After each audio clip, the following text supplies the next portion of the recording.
So I have connections to Harold Washington, the first black mayor of Chicago. His older brother was born on my property, and Illinois Humanities did a special on Harold Washington, and I was interviewed. And here it is.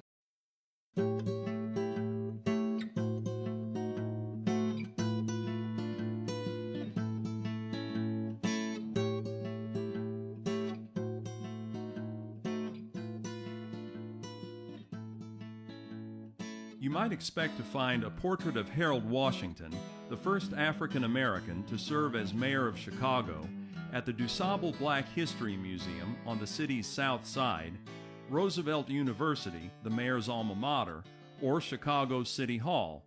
You might not expect to find one displayed in the kitchen of local historian Brendan Jennings in the rural community of Lakeview, 300 miles south of Lake Michigan's shore.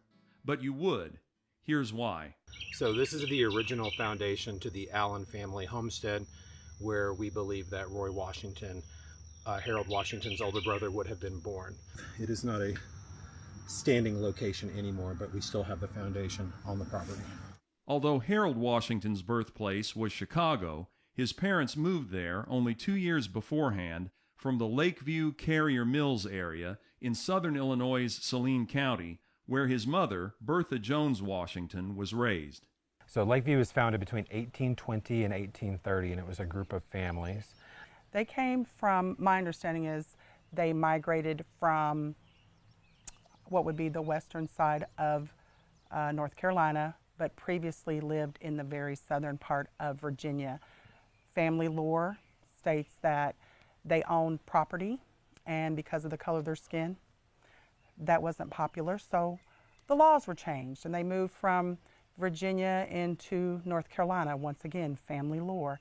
And once in North Carolina, again, the laws were changed, and then they moved into what I would call Middle Tennessee. And then over time, traveled not necessarily to Lakeview, but maybe other free communities, and then a group of them eventually ended up here.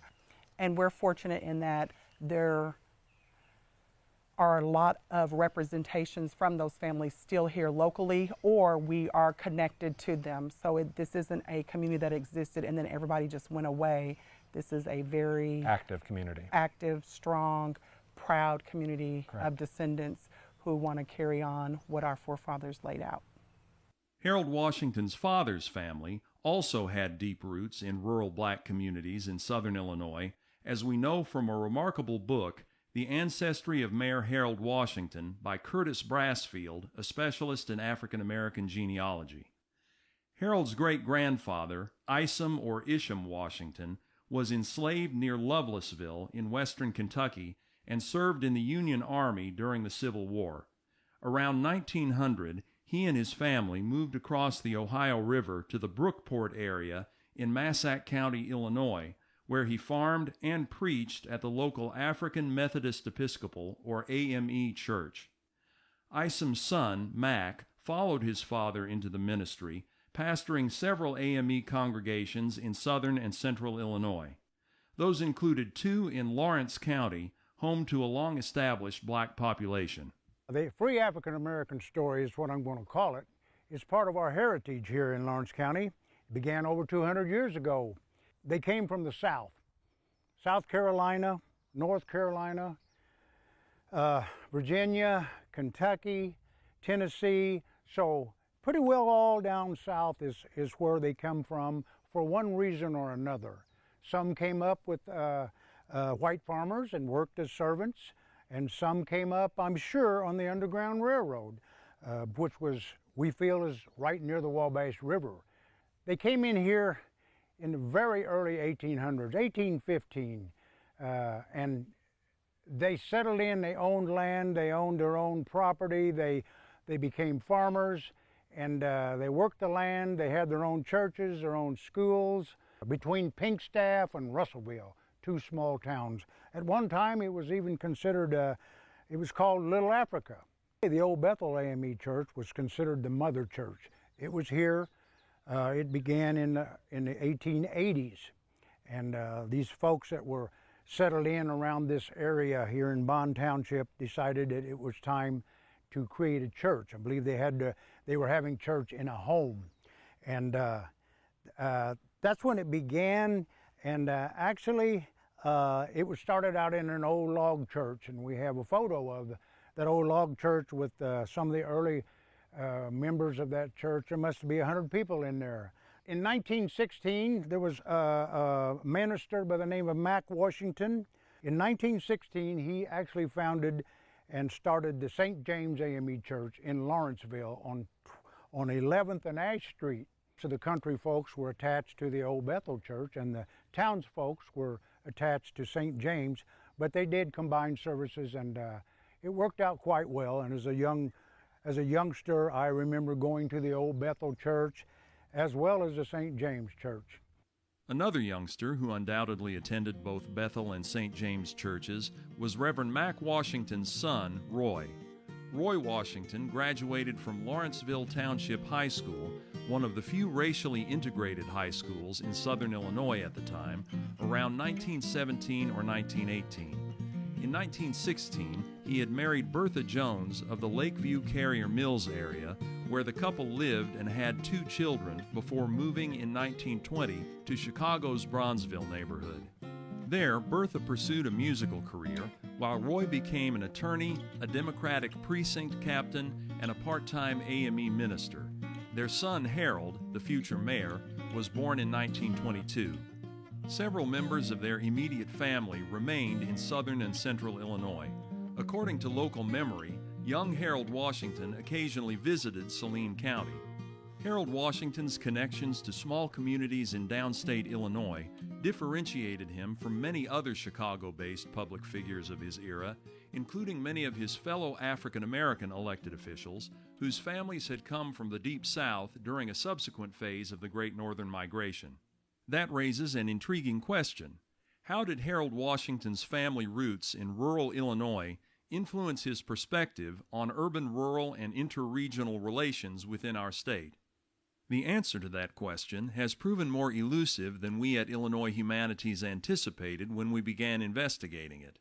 According to associates of Mayor Washington who've generously shared their recollections with us, he rarely mentioned his family ties to downstate communities and never told them how that aspect of his background influenced his work as a public official. Furthermore, although much has been written about Mr. Washington's family history and about his career in government, little has been written about any connections between the two. Maybe the answer to our question is to be found in an interview that we haven't yet heard or an archival document that we haven't yet studied.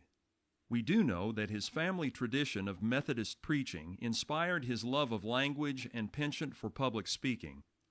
We also know that during the historic 1977 leadership election in the Illinois State Senate, the Black Caucus, led by then-Senator Washington, cooperated extensively with the predominantly downstate Democratic Study Group led by Terry Bruce of Olney in pursuit of reform. When Harold Washington ran for mayor of Chicago in 1983, the editorial page of the Carbondale-based Southern Illinoisan proclaimed him the candidate most likely to foster a harmonious relationship between the city and downstate. In 1986, he became the first Chicago mayor in living memory to make official visits to central and southern Illinois cities such as Peoria, Champaign, and East St. Louis, meeting with local leaders about potential opportunities for collaboration. Mayor Washington commented, "The time has come for the mayor of the city of Chicago to relate closely and honestly and genuinely with other mayors, village presidents, and county board presidents." It seems reasonable to speculate, then, that perhaps Harold Washington's family roots were among his motivations for seeking mutually beneficial cooperation between Chicago and other regions of Illinois. It's also at least tempting to speculate that even during contentious episodes in the rough-and-tumble politics of 1980s Chicago, Mayor Washington kept in the back of his mind the virtues that Denise Drue and Brendan Jennings associate with Lakeview. As far as what the people of Lakeview represent to me, they represent grit, determination, fortitude, hard, earnest work, belief in God, belief in community, and belief in education. It has been said that there's many people from this community who entered high school and were done at 16 and went on to university. We have doctors, lawyers, you name it. We had people who came from Lakeview who were at a time when maybe all the odds were against them culturally, maybe being a woman or whatever, who strived. They never let those things hold them back. They kept pushing forward.